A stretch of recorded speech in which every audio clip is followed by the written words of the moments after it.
Welcome aboard. Sit back, relax, and enjoy the flight.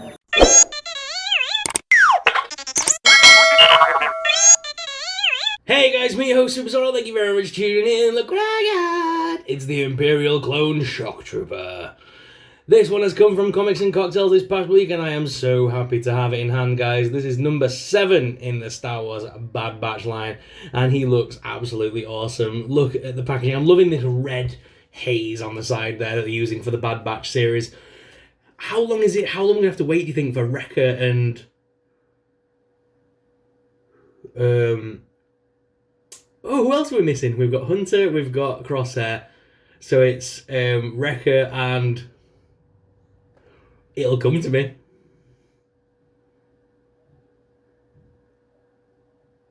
Nope, it won't come to me. We're missing Wrecker and the 4th of the crew, and I can't wait for them to arrive. But we do have this Imperial clone trooper today, which was featured in Bad Batch, and I think this character's also featured a couple of times in Clone Wars, and I'm pretty sure we featured him in... Did he not appear in Battlefront, this guy, as well? The Imperial clone Shock Trooper, because he's basically a... like an elite soldier, isn't he? Let's have a look. So, originally founded during the Clone Wars as a security police for Coruscant governmental facilities and bodyguards for the Republic representatives. I thought so. The group of clones known as the Shock Troopers now operate as an elite force for the Empire.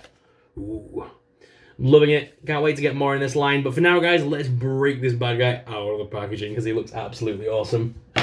So let's give a snippety snip right here. I'm actually just starting to re-watch Bad Batch again, just to give it a second watch, to make sure I didn't miss any little details. But yes, I am excited for the next season, and I'm excited to see where we go with Book of Boba Fett. Can't wait to get more information on that. Star Wars is in a good place right now, and I'm loving all the TV stuff. So it's one of those new style Black Series that comes with a little slip cover on the front to stop people nicking things out of it, which is awesome. And let's bust him out. So we have the basic gun that all troopers come with. Oh, that didn't want to come out. Then we've got his larger rifle as well. I never really display my figures with these rifles. I think they're all... Ooh, bendy plastic. Whoa. Be careful when you take yours out of the box, guys. Look how white that just went. I'm not sure if you can see that on camera, but basically I basically pulled it out and it was stuck inside the plastic. And so it was bending the plastic and it's now gone like white there. That would have snapped. Jeez. And we've got the figure out as well. Yeah, be careful with that, man. That would have broke so easily.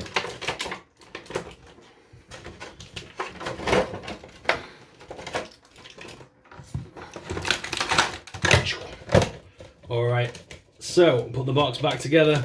You know the drill. We're done with the box, so yeet! Alright guys, here he is out of the packaging, looking absolutely awesome. I do really like this figure. He is very, very cool. So guys, taking a look at the head sculpt first of all, looks very detailed. I'm loving that. Loving that red to orange almost colour scheme there on the head. It's like quite orangey, pinky. It's not like a dark red at all. Which is lovely. And so you can make him look up a little bit, as well as down, left and right. A little bit of a head tilt, but not much. You can lift his arm up with his side hinge. Do be careful though, as that doesn't go under here very well, so it will create a lot of scuffage very quickly. Look at that. Damn, because it is soft plasticky goods. So that is going to warp so easily. Damn. Look at that. Oof. Anyway, I would always recommend pulling it out the joint, putting it where you want, and then bending it outwards, because that's going to help it click into the joint a little bit more. But yeah, this plastic pauldron is going to warp so easily.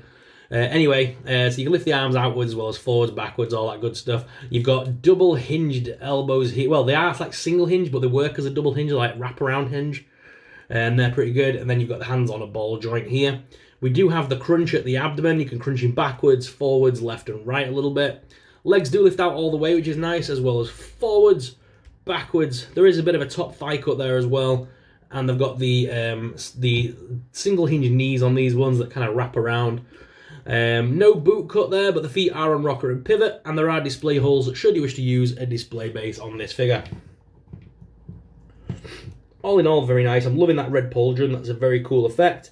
And we can pop the head off, I believe, just on a ball peg here. Yes, it's got a little ball peg in there. If you pop that off, you can then remove the pauldron if you wanted to.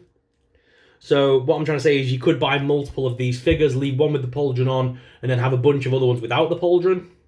So I think that distinguishes his rank, right? So I think he would have that, and then a bunch of others wouldn't, if I know my clone troopers right.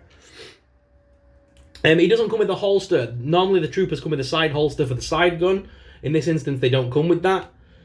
I'm not, as I've said at the beginning, I'm not a massive fan of the larger rifle guns. They just don't do anything for me.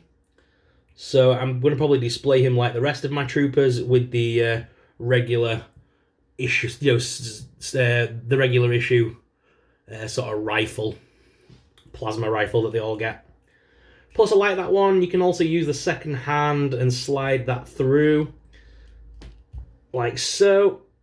If I can get the thumb out of the gun end, come on. There we go. So you can kind of get the other hand on the bottom of the gun a little bit. So it kind of looks like he's patrolling now. It looks a lot nicer when he's got it in the two hands. He's kind of just holding it to the side. Looks a lot more relaxed. So yeah, we'll stand him on there on the diorama, and we'll head on down to the desk cam, guys, and take an up close personal look at this trooper. So let's head on down to the desk cam. Alright guys, so here is our trooper out of the packaging, looking absolutely awesome. And I do love this figure so much. It's very well done and very well sculpted and painted. Like I said, I didn't find many issues with these. But even if you do, the best part about troopers is they are battle-worn troopers. So you can always just say that it just adds to the effect of the trooper. Plus, they always do these little bits of missing paint anyway, so any form of chip, you wouldn't really know whether it was meant to be there or not, to be fair. But I can't see any, like, red in the white, white in the red, anything like that. There's always a few little issues in corners, but most of the time I'm going to be taking photos like face on and stuff, so it's very rare those are ever going to become an issue, and even then, again, it just adds to the effect that is a worn trooper that's been through battle. The figure itself is very nice, though. Like I say, I love the fact that we can always get the two hands on here, which is cool. Makes him look like he's patrolling. Or I can just put that back to there and put this gun back in his hand properly. Oop. Love that the little trigger finger goes around the little trigger as well. Very cool. It's just such a nice figure overall. I just really like it. It's really nice. And he's going to look really cool with the rest of my troopers as well. I'm getting quite a clone trooper collection now. It was mainly all Imperials that I had before, but I am getting a lot of clone troopers from the past few years. So my clone army is growing. The Grand Army of the Republic. It is growing. Luckily the white on the plastic didn't sort of last too long, and it's kind of gone back to normal. But you can see here, look, where it went white, look. There's like a crease in the plastic now. But yeah, it did half bend, so you've got to be really careful when pulling these out of the packaging. Because like I say, mine bent there. And yeah, it went white on that plastic. Still is a little bit there, you can still kind of see it. And yeah, it did half. Looked like it was going to snap. Got a bit scared. Yeah, I don't really use these rifles. I've got like thousands of them, and I don't use them for any of my characters. I always just use the little side blasters. Don't know why. I just don't. I can't get them to hold it for the love of money anyway. But I just don't like it unless they're doing something like snipering or something. I don't like using these. I don't know why. It doesn't do anything for me, that gun. But either way, I think these figures, like I say, I think this figure is really well painted, really well done, and he's definitely worthy adding to the collection. But for now, let's go ahead and place him in the collection. So let's go and find a spot for him. I might just stand him at the front with the other guy there from the other day for now.